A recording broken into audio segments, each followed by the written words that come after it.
Is it part of the human condition to dream of living in a better world? In a utopia?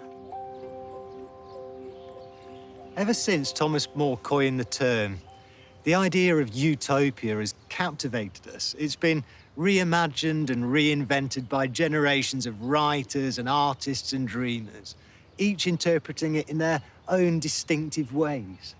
But why has this vision of a place somewhere between fiction and reality exerted such a hold over us?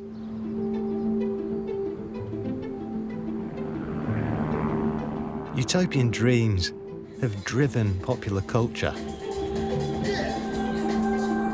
and high art. From Swift to Star Trek, Wagner to Wikipedia. Utopias have broadened the horizons of the human imagination, inspiring extraordinary architecture. Look at this.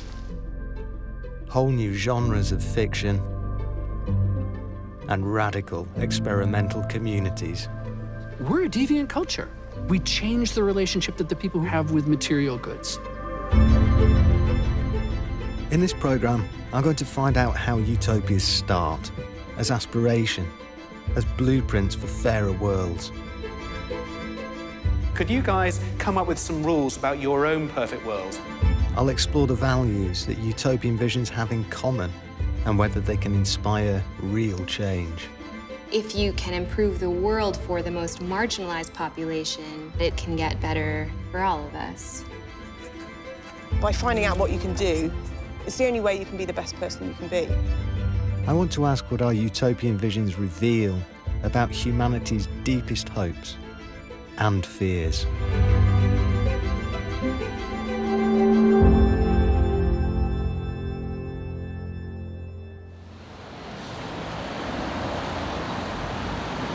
We all want to believe in a better world.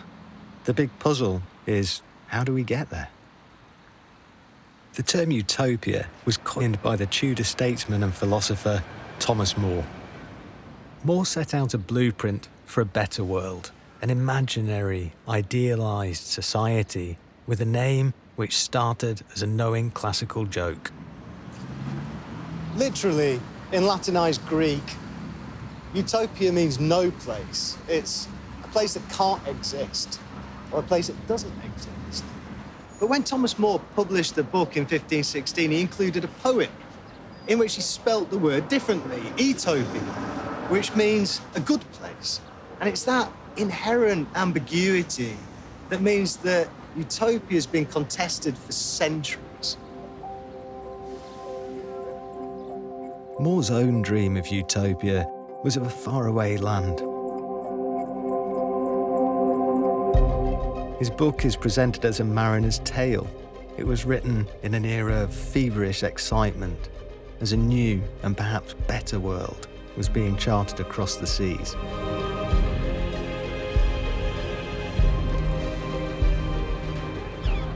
In Bristol, tourists take a spin in a replica of the Matthew, the small ship in which John Cabot sailed across the Atlantic in 1497 and reached North America.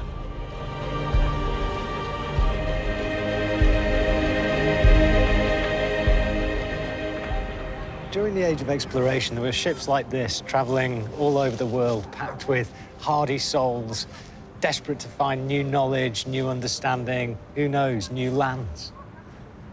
To me, the sea was like the internet of its age. Little packets of information travelling backwards and forwards, crisscrossing the globe.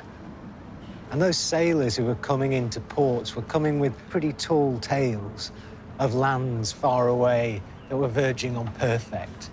The promise of a utopia, of a better place, of a good place, always seemed to be just over the horizon.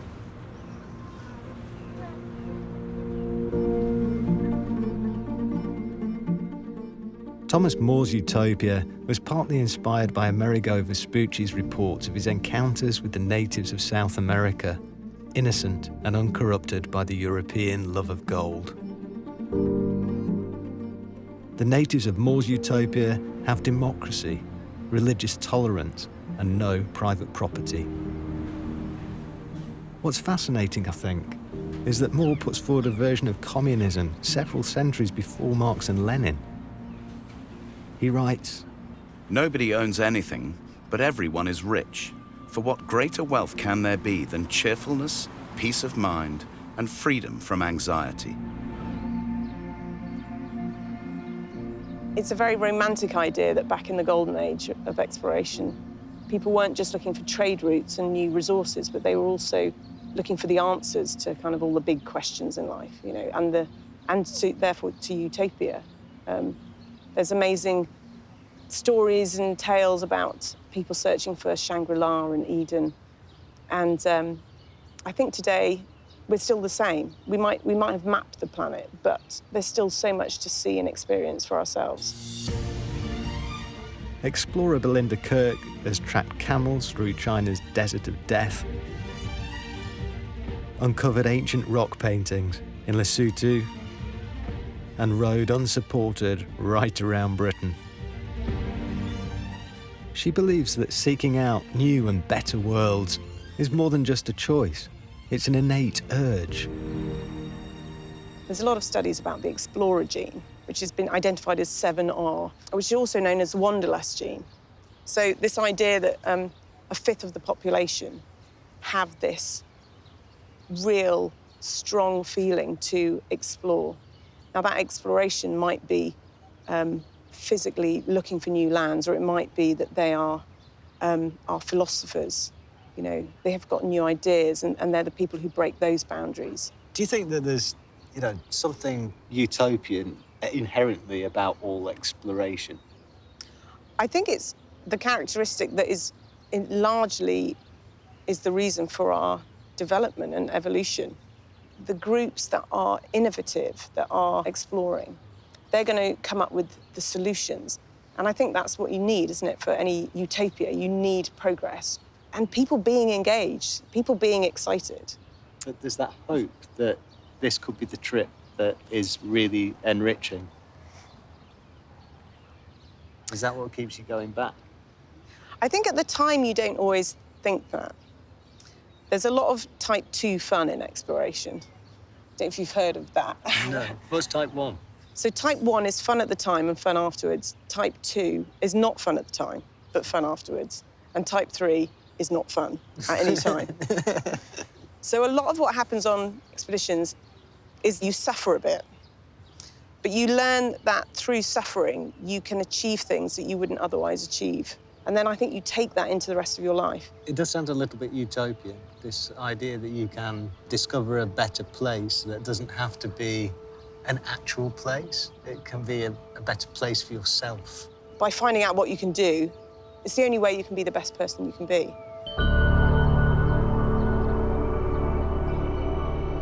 Perhaps we don't all have the explorer gene, but that doesn't mean we can't go on a voyage to discover utopia vicariously. The exploits of the age of exploration spurred writers to imagine new and ever more exotic worlds. One 18th century author's story of an explorer enduring a lot of type 2 fun has become one of the most influential works of literature ever written, and it would ultimately inspire utopian change in the real world. I slept sounder than I ever remember having done in my life. For when I awakened, it was just daylight. I attempted to rise, but I wasn't able to stir. I found that my arms and my legs were strongly fastened on each side to the ground. In a little time, I felt something alive moving on my left leg. Bending my eyes downwards, I perceived there to be a human creature, not 6 inches tall. In the meantime, I felt at least 40 more of the same kind following the first. I was in the utmost astonishment, and I roared loud. And then they all ran away in fright. Where were we? In Lilliput? Exactly. What's the special thing about Lilliput? Yep, Abdul. Everyone was very small, and then like the trees are like that big. At 7 Stories, the National Centre for Children's Literature in Newcastle, a little utopia in itself, Matthew Grenby's running a workshop for local school children, exploring Jonathan Swift's work and our love of fantastical worlds. Can you think of any books that you've read where there are other made-up lands? Harry Potter. Oh, Harry Potter, interesting. Hogwarts, that doesn't exist? No. You sure? Yeah. Yeah. Anywhere Alice else? in Wonderland. Alice in Wonderland. So Wonderland, that doesn't exist either. One thing that we thought we'd ask you to do is make up a place which is different from your normal life. And I'm just interested to see how it would actually look.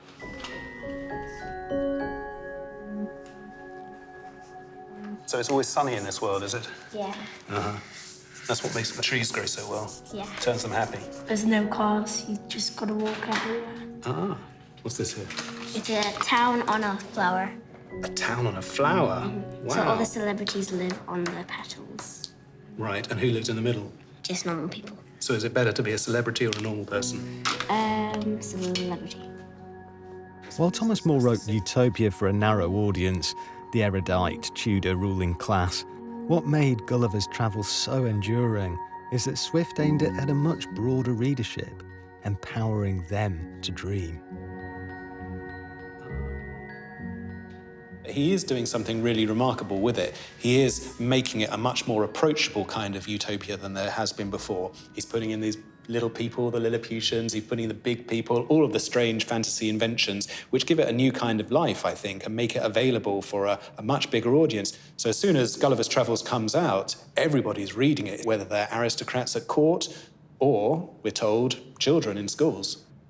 To me, it's a defining element of utopian fiction that it has an agenda. Jonathan Swift made his principles clear in the preface to his story, where he claimed that the bulk of the people were forced to live miserably by labouring every day for small wages to make a few live plentifully. In utopias, there are often a lot of rules to make sure that everybody behaves in the right way so that the whole society functions really well. So could you guys come up with some rules about your own perfect worlds? With his idea of escaping into extraordinary worlds, Jonathan Swift arguably invented children's literature. And, just as importantly, he put utopian dreams into the heart of it. Some of the very first children's books that are published in the 1740s and the 1750s, so just a couple of decades after Gulliver's Travels, they pick up on this idea of big and small, which is embodied in the word Lilliput. And you have the Lilliputian magazine, the first magazine written for children, 1751 to 52, which has taken that word from Swift. It's a really interesting publication. It has poetry in it, it has riddles, it has all sorts of miscellaneous contents, including, and this is what I find so fascinating, 3 or 4 utopian stories, little travel narratives, which are rather like what's happened in Gulliver's Travels, and which are going to take these young readers to some really extraordinary places, governed by extraordinary rules. In your perfect world, are there any rules that people have to obey? Yeah, don't argue, discuss. And if you're sad, be happy. What about this one I can see there? No one's allowed not to like football. Yeah. If anyone tries to be more important than other people, they're not allowed to be more important. Everyone's equal. The Lilliputian magazine's utopian stories are each about how a child takes over an island kingdom and rules it according to their own edicts to make it a better place. One of them was the history of the Macaulayans, about a little boy who manages to save a corrupt society by leading his people to a new island and putting in his own rules to make it a much more virtuous country. And the remarkable thing about that is that in this new country, there's a radical redistribution of property. All inhabitants, every 4 years, are to bring their money into the public treasury, from which an equal distribution was made again. That sounds a bit like some of your ideas about everybody being equal, don't you think? Yeah. Stories like this in the Lilliputian magazine had real impact, seeding revolutionary ideas among a new generation of thinkers living at a time of intellectual and political ferment. In the late 18th century, the shock of the French Revolution reverberated through Britain's stratified society. This was a time when industrialisation was creating dark satanic mills, and William Blake dreamed of a spiritual utopia, a Jerusalem in England's green and pleasant land. One young reader of the Lilliputian magazine, perhaps more influenced by its writings than any other, was Thomas Spence. This radical political firebrand was born into a poor family in Newcastle. He had 18 brothers and sisters, and he actually lifted whole sections of the Lilliputian magazine and used them directly in his own radical political writings. For Spence, the route to Utopia on Earth lay, perhaps unsurprisingly for a kid from such a big family, in gathering resources and sharing them. For him, it was all about commonsing. The concept of the commons, the ideal of shared ownership by a community, is, I think, a vital but often overlooked strand of utopian thought. We take it for granted today, but common land, like much public space, has had to be fought for tooth and nail. This is Newcastle's Town Moor, 1,000 acres of rural space slam in the middle of urban Newcastle. It might look peaceful nowadays, but in 1771, this was the battleground that fired Thomas Spence's utopian politics. When landowners threatened to enclose the moor, Spence rallied the local freemen to campaign for common ownership of the land. The freemen wished to see the people of Newcastle enjoy sole and several grazing rights in perpetuity by able to lead their animals up the hill and onto the moor for the summer season. Spence clearly did ignite the debate, was provocative, and he did generate the thinking behind a common. And they actually succeeded. It took a week in Parliament, and they came back with the Town Moor Act 1774. They were hailed as heroes, and it's led to where we are today. But today, a quarter of a millennium later, and there are still cows being grazed on the moor by freemen. I mean, that's quite a victory. It's tremendous, but it is part of the culture in this city. The Town Moor is the prized asset. It's the city lung. After helping to create a little utopia in Newcastle, Spence scaled up his campaign, thumbing his nose at the grandest landowner in Britain, His Majesty King George III himself. Hark how the trumpet sound proclaims the land around the Jubilee.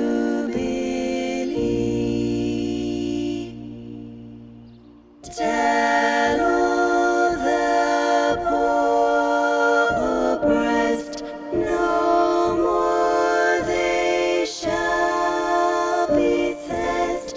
No land moves more less their property.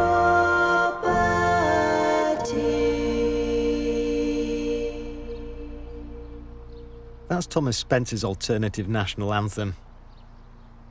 In his championing of the poor, Spence dreamed of commonsing not just land, but education and money. This is a really, really important historical object. It's 1797 cartwheel penny. And with this object, Spence saw an incredible opportunity to get his message, his utopian vision, out to the masses. 200 million of these were issued in the 1790s by the Crown. First time Britons owned an identical image of Britannia and, of course, of King George. So what Spence did was he took them and he counter-stamped them with his message. It read, "No landlords, you fools. Spencer's plan forever." He sent thousands of these coins back into circulation.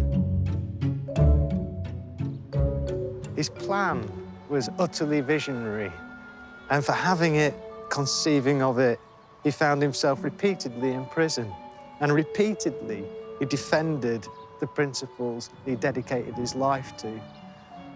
The king thought he'd issued a propagandist message to the people. Spence took it and issued a utopian vision to the people.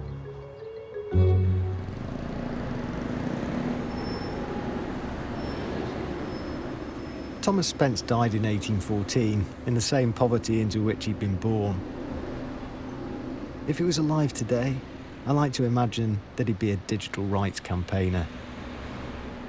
Because in cyberspace, his idea of the commons remains a powerful, if contested, concept. Here, the commons is no longer about shared land, of course, but about shared ideas. I'm going to try to explain how it is that the internet takes Thomas Spence's thinking about the commons onto a whole new level. In the words of George Bernard Shaw, that great Irish playwright, you can think of it like this. If I've got an apple and you've got an apple, and we exchange our apples, we both end up with one apple. But if I have an idea and you have an idea and we exchange ideas, we both end up with two ideas. The concept of a commons of ideas and knowledge on the internet is championed today by Wikipedia. In Berlin, hundreds of Wikipedia editors from across the world are holding a convention. I think of this as a kind of UN of knowledge. They're sharing ideas and bravely fighting for free speech in their time, just as Spence did in his. I think my contribution to Wikipedia is a way to disseminate more freedom and democracy for more people in my country and in the world, maybe. We share the same beliefs, we share the same goals.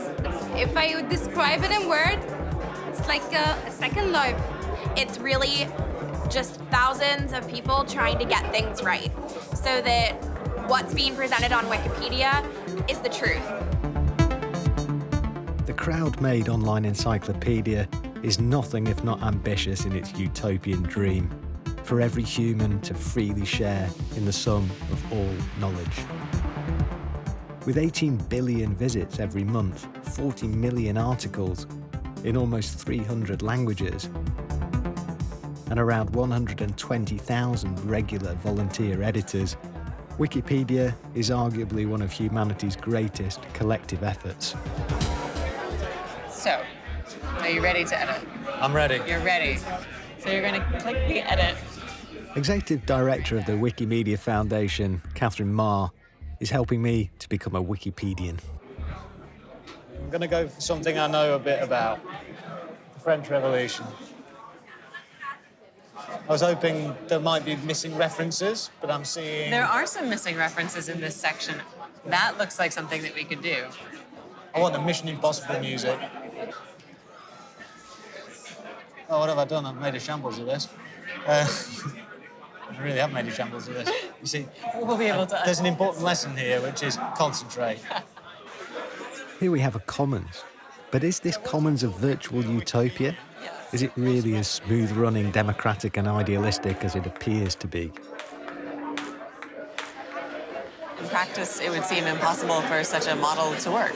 That you could ask people to write some sort of common sense of knowledge, come to consensus on difficult issues, and that anybody could edit it, right? And that wouldn't fall prey to sort of vandalism or other problems. But the reality is that Wikipedia works, and it works remarkably well, and it works in 300 different languages with all of these people from all over the globe. So I think there is something in there that is about sort of an optimism and a generosity of spirit that speaks to our better nature. Are there any topics that you could imagine that would not be worthy of coverage? Oh, Wikipedians decide that sort of thing every single day. Wikipedians determine what's notable and what's not.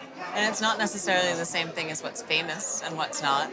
You can have notable things in Wikipedia that only 5 people have ever heard of, but it's important in some way to human knowledge. And then you could have things that are essentially ephemera, that are here today and gone tomorrow. Is that in any way pointing towards the sort of tension within the organisation between those who want to include more? Yes, we actually call them inclusionists and deletionists. Okay. And there is a strong tendency, most Wikipedians have a tendency one way or another. I'm an inclusionist. I believe that the more things that we have that are available for people to learn from, the more we represent sort of the truth of the world around us. I can kind of imagine Wikipedia as being a utopian community, which is to say it has no physical place, but it's definitely part of a drive to make the world better. I think there's a utopian aspect to what we believe, that free knowledge should be available for all, that everyone should be able to participate in it, not just consume it, and that we should reach every single person on the planet. What really strikes me about Catherine Maher's vision for Wikipedia is the notion of equal access and equal rights for everyone on the planet. In other words, equality. Alongside the commons, the ideal of equality is a vital pillar of much utopian thinking.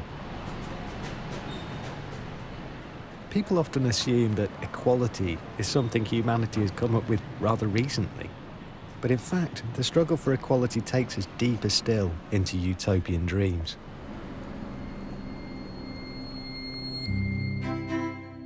Let us make this conference the beginning of a stage in our quest for making democracy the thing it should be and should have been 200 years ago.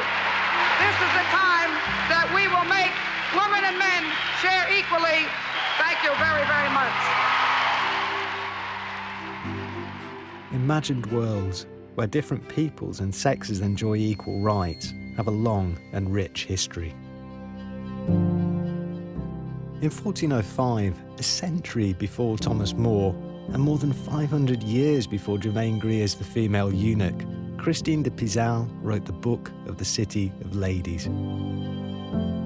De Pizan extolled women's accomplishments. Her allegorical city is a refuge from patriarchy and male dominance, populated, she writes, by all women who have loved and do love and will love virtue and morality.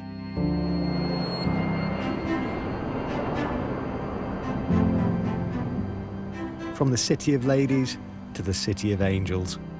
In Los Angeles, the home of Hollywood's Dream Factory, which has pushed out countless visions of alternative, better worlds, there's a project that fits squarely into the feminist utopian tradition. This is a rehearsal of a play that continues the fight for gender equality by exploring how pregnant women are marginalised.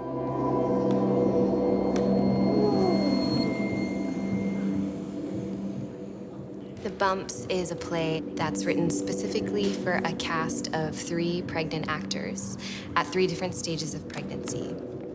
The piece is a way to create a small economy for pregnant performers in the absence of one.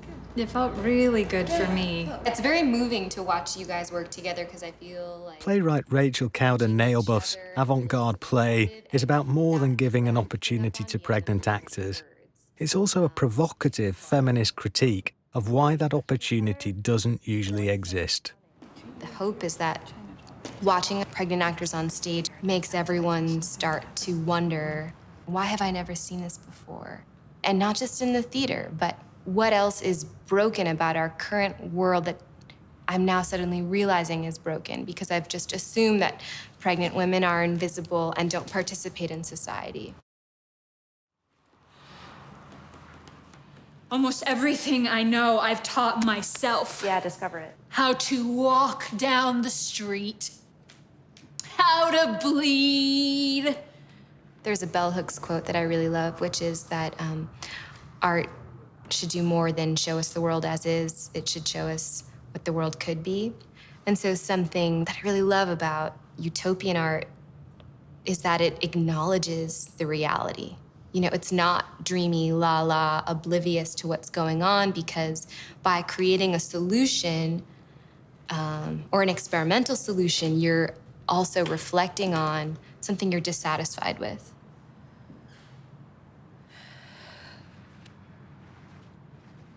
I just want someone in my life, you know?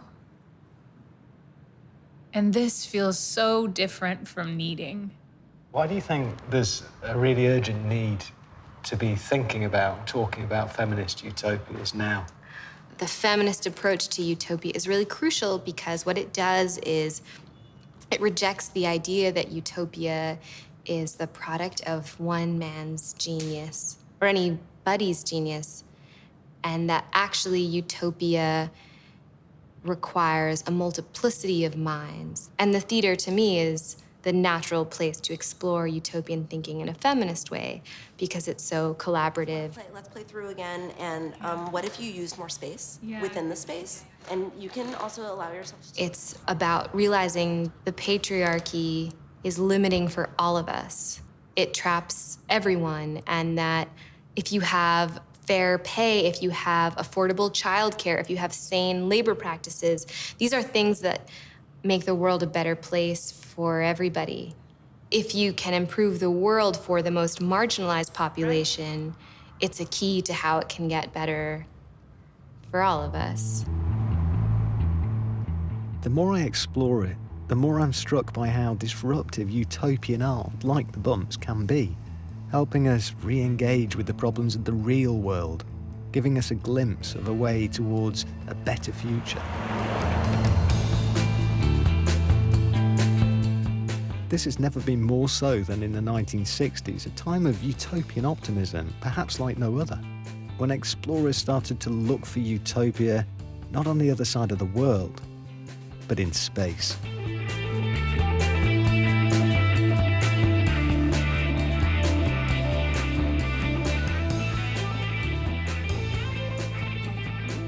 The exploration of space is one of the great adventures of all time. We choose to go to the moon. We choose to go to the moon in this decade and do the other things, not because they are easy, but because they are hard. Space exploration launched a new wave of utopian storytelling, nowhere more powerfully than via the new medium of television. Setting their stories in space, television writers could smuggle daring and subversive futures under the radar and see them broadcast into millions of living rooms. One series in particular was hugely influential in tackling the issue of racial equality.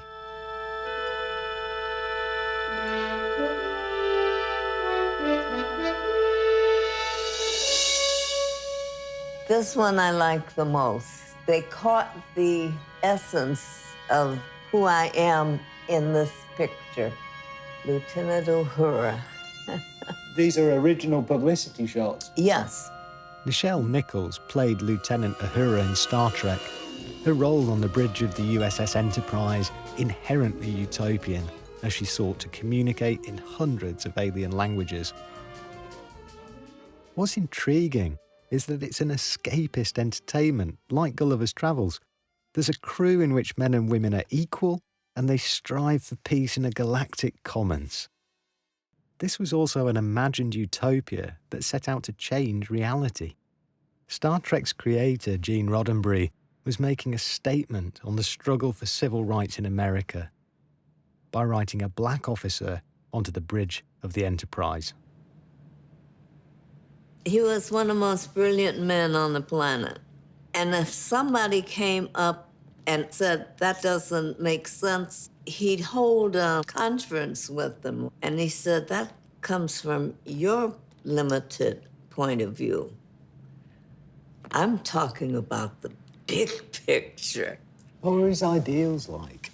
In a word, we are one. Your performances are so strong, partly because you really feel the message that Gene Roddenberry's sharing. Absolutely. Because we were doing something that we really believed in, and you had something to hold on to hold up. This is where I'm coming from. Nichelle considered quitting the show early on because she worried Uhura didn't have enough to do. But she was convinced to continue by Dr. Martin Luther King, who saw the significance of a black female role model being beamed into American living rooms. Dr. King was a man who preached that we should not see differences between races. That's right. And that we should love one another. Yes. Do you feel that Dr. King's message was really quite like Star Trek's message? Yes, very much. And that's why he was a trekker. He was, and he made no bones about it. He was so pleased that we were getting what he meant. Utopian visions like Star Trek act as a beacon. They're crucial in criticising the present so as to mark the way towards a better future. But there's a flip side to utopian thinking: dystopia. Dystopian literature reminds us that hard-won gains can be lost. Dreams like equality and shared ownership can go out of the window. Dystopias warn us we must beware humanity's darker authoritarian side if we're ever to reach a better place.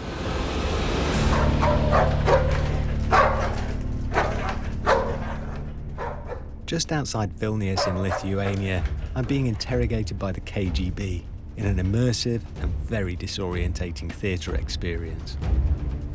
They call it 1984 the survival drama, after George Orwell's classic dystopian novel about the Big Brother state.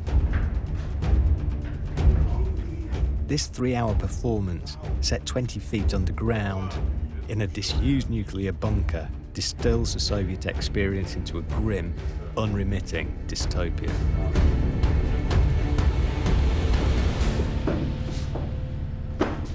Это святое дело, водка! The creators, for whom the Soviet experience is recent memory, believe you can't just read about dystopia, you have to feel it. Why do you put people through this?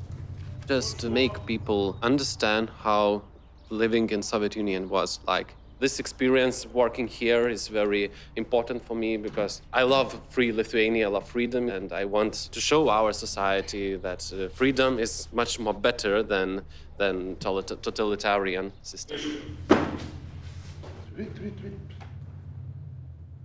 Orwell's bleak vision of life under a totalitarian state, still a bestseller today, is a recurring metaphor. The book even has a cameo as a prop, or rather, a blunt weapon. You imagine George Orwell might have approved. As his sinister interrogator O'Brien warns hero Winston Smith. If you want a picture of the future, imagine a boot stamping on a human face forever. Astonishingly, it's popular with tourists and school parties who play the role of participant and victim. We have a lot of students from schools, so we call it live history lesson. So 3 hours they are here, just facing the Soviet Union, the discipline there, and all the reality. So how do the school kids respond? I mean, it's quite an immersive, a very immersive, and quite a daunting experience. So usually, they come here and they are thinking that this is the game, Like guys who are 17, 16 years old, they are coming here and just behaving like, what can you do for me, So it takes about 10 minutes and we got the silence there, and they are kind of scared. Perhaps they walk out realizing quite how lucky they are to have been born when they were born. Yes. They go out usually through this door and they're shouting freedom, and just like going out of the jail. Stretch your hands. Spread your fingers. Close your eyes. It might seem extreme, but the 1984 experience is hardly outlandish in our culture.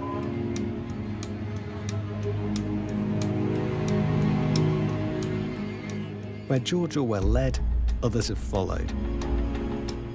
In the 18th century, young people read the Utopian stories of the Lilliputian magazine. Now it's dystopian comics that help them understand their world.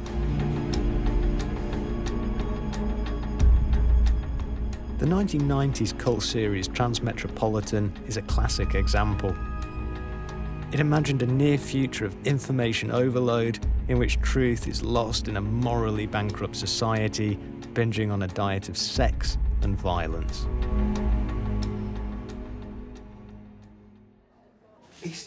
Transmetropolitan's author, Warren Ellis, is one of Britain's most prolific comic book and sci-fi writers. For him, the warning about a dark, authoritarian future is about helping his generally young readership to navigate issues of politics and control. Reading dystopic fiction in comics can give kids tools to understand how the way the world is run and letting them know that they're not alone in their lack of understanding and general horror at the way the world is. So there's this one passage that I just think is really staggeringly prescient. So he's broadcasting to the city. Your boss does what he likes. The papers and the feed sites that lie to you for the hell of it, they do what they like. And what do? You pay them. You must like it when people in authority they never earned lie to you. These things are always true in dystopian fiction. Unearned privilege. One of the many little shocks that Winston Smith gets in 1984 is discovering that O'Brien can turn off the telescreens. Sudden, unearned, secret privilege. The 0.1% were present in 1984, just as they're present today. You see, I was wondering about this work in relation to 1984, of a world where the truth gets lost and you don't bother to question it or challenge it. This is why 1984 was such an important book, because it was only 2 steps away from life at a time. It was Anthony Burgess who actually revealed that at one time the working title for 1984 was 1948. Okay. It was really very, very close to the way Orwell saw the word at the time. 1984 is one of those books that every generation can find a reflection in, will act to prevent that or something like that happening. I agree with Warren Ellis. I think of dystopian stories as the warning lights of our time.